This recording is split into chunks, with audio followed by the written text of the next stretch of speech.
Welcome to Tristar. Today I'm going to show you how to set up your billing rates in WinServe. Billing rates are important because when you open your invoice on an order, you want to make sure that you have billing items available once it's invoiced. So for example, if I were to choose basic fee on this messenger this messenger type order, we would be able to see that I have a basic fee already filled out. Let's say we did one basic fee of the standard type. You can see that it automatically fills out with $125. Now, there are a few things to know when filling out your billing rates, and a lot of it can be viewed from this screen as far as the important information. Your billing rates will change based off of the branch. This is which company you're from if you have multiple offices. Also the customer type, say you have a normal customer type, an affiliate customer type, and maybe a special customer type for people who do bulk orders at a discount. You also have the priority and the job type. We want to make sure that process jobs are not charged the same as court jobs. And maybe you have a regular process job and a skip trace process job. The region is something that we're generally going to leave as default for now. This is something that can be added if you want different regions but want to use the same branch. But for now, we're just going to go ahead and ignore that section of the program. To start, you're going to want to make sure that you have customer types set up for your customers. So if you go to Maintain, Billing, Customer Types, you can see that you have all of the available customer types. For each customer type, the only thing you need is a name or a title. It's basically just a category that we will use later on in the system. And again, what we generally use is an affiliate, a normal, and a special. Those are generally what most people use. Once we have the customer type, we can go to a customer profile. So let's go over here and we'll go ahead and look at a Tristar customer. On the Tristar customer, once we go to the miscellaneous tab on the customer profile, we can see that the first option is the customer type. For this customer, we have set them to a normal customer type. Once you have that selected, you can go ahead and click OK to save your changes. The next thing you need to know is job type. So if you go to Maintain, Setup, and Job Type, you can see that here are all of the types of jobs that we have for this database. Now, each job will fall into one of three categories. They will either be a process job, a messenger job, or a court job. So if we were to go and add one, we can see that we have these three general categories, and every order will fall into one of these three categories. We can see an example of having two different types under the same category, where we have a process job here and a skip trace job here, which is a variation of the process job. When you fill out these job type categories, you're going to want to go ahead and give it a title, an abbreviation, a default priority. Generally, we leave this at standard, but if you have a job type that you want to default to rush, today, or special, you can go ahead and do that. Your priorities might be different based off your database. We also want to go ahead and check the Use Default Billing Region. Billing region was one of those things that we said earlier is it makes billing a lot more complicated and it is not needed by every customer. So we're going to go ahead and click the Use Default Billing Region for every job type that we enter. Then we're going to go ahead and click OK. The next thing we need to do is add billing items. So we're going to go to Maintain, Billing, and Billing Items. These are items that will be selected from the invoice menu that we saw earlier. You can add whatever names you want. These are just going to be the names for the billing. So for example, a common one would be basic fee. It's pretty much used by everything. Or we have basic serve. Non-serve is also another common one. In this case, we have service of process. And we might have a non-serve. It looks like we don't, so let's go ahead and add non-serve for our example. So now we have a non-serve. Now that we've gotten our billing item that we want to work with, we can go to maintain, billing, and billing rates. This is where a bulk of the information is handled. So for each billing rate, it's going to pop up this screen which lets you choose which rate you want to change. So we're going to leave the branch to HQ because we only have one office in this example. We're also going to choose the normal customer type because that's what we set on the customer we wanted to work with earlier. We're going to do standard priority, and we're also going to leave it at process for the job type. For the region, you're generally going to want to use whatever is your default region. For most customers, you will only have one region in this dropdown. For this one, I need to go ahead and set it. So we're going to click OK on this. And this is going to open up the window where we can make all of the changes. So as you can see, this database already has a few billing items. Let's go ahead. If you're new to this window, you can go ahead and click Add.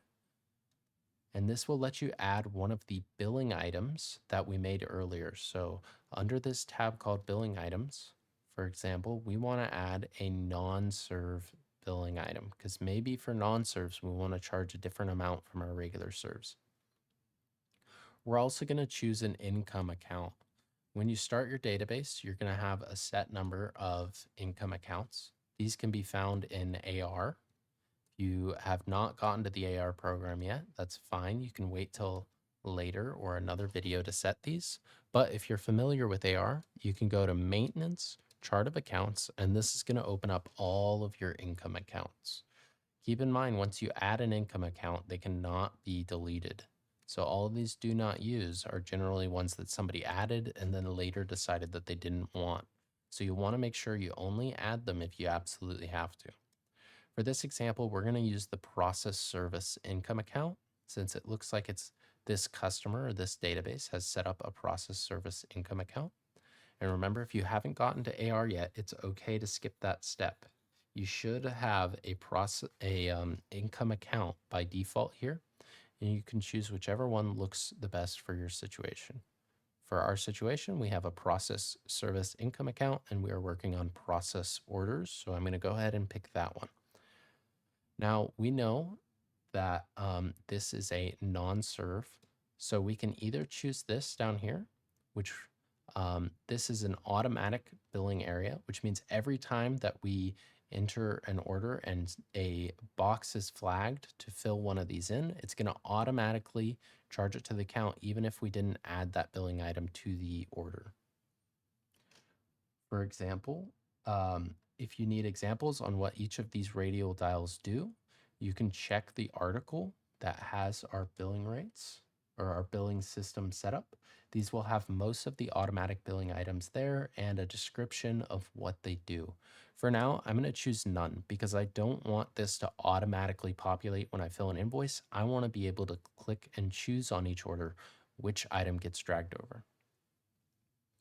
Now that we have this set to none, it'll show up in our list and I need to give it an amount. So I can say that for every non-serve, I want to have $100 charged. You can also select the zero bill if you want the item to be worth $0. For now, we're gonna actually delete this 100 and we're gonna use the rate. So the amount is a flat amount. No matter what happens, it's going to charge that amount. The rate is going to ask you for a unit. And once you have a unit, it's gonna multiply that unit by the rate. So let's say we have a non-serve and we served 2 addresses and I wanna charge $100 per address.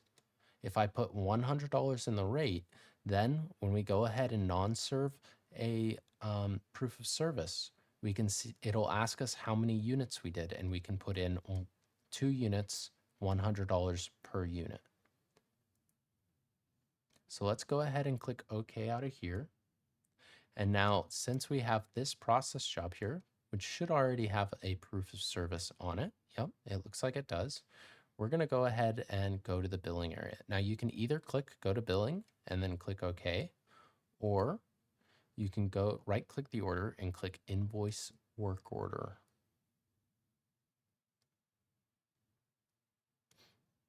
Oops, this is actually a skip trace job. So I'm going to go ahead and make a new job, and I'm going to set it to process because that was our billing rate. And this information has to match. If the information doesn't match, like how we just opened that skip trace work order, and there was not that non-serve item we just added, that's because it was not a process order. So I'm going to click OK on this. We're just going to create a dummy order here. And then I'm going to go ahead and check that this Tristar customer that we have is in fact under the customer type that we created for our billing rates. So this is under normal. So when we go to invoice this, it should have that billing rates. So far we have the customer type and the job order. Let's go ahead and check the branch under special instructions on this process order. We do have HQ. That is what we set earlier. We also have standard, which is what we set earlier. And the job type is process. So everything here looks correct. And we should be able to create this order. We're going to go ahead and proof of service it. We're going to select non-serve because that's just what we wanted on our type of order. And then when we go to the billing, we should be able to see that. Let's go ahead. You can ignore this step for the most part. Most people do not have a billing region. But once we open up the invoice, we should be able to see that we have our non-serve item that we added. And once we click that, it's going to ask us how many units. We're going to say 2 units, and it's going to be 2 units at $100 per unit for $200. This is how you do your billing rates. There are more complicated ways to add it and more complicated things you can do. If you would like to do your billing in a way that was not shown here, go ahead and submit a ticket and ask what it is you are trying to do. We will either be able to give you an answer on how to do it, or we can provide you with another method that may be closer to what you're looking for that works with our system. So I'm going to go ahead and click OK. Since this is a test database, the date is a bit incorrect, but we're going to go ahead. Oh, wow, 2022. Very old database. So now that we've invoiced the order, if we were to say refresh our list, oops. Oh no, our order went away. Let's go ahead and pull it back up. Now we can see that this order that we just invoiced is grayed out, and we can view our invoice with that billing item. Again, if you have any questions, go ahead and submit a ticket, and we will get back to those as quickly as possible.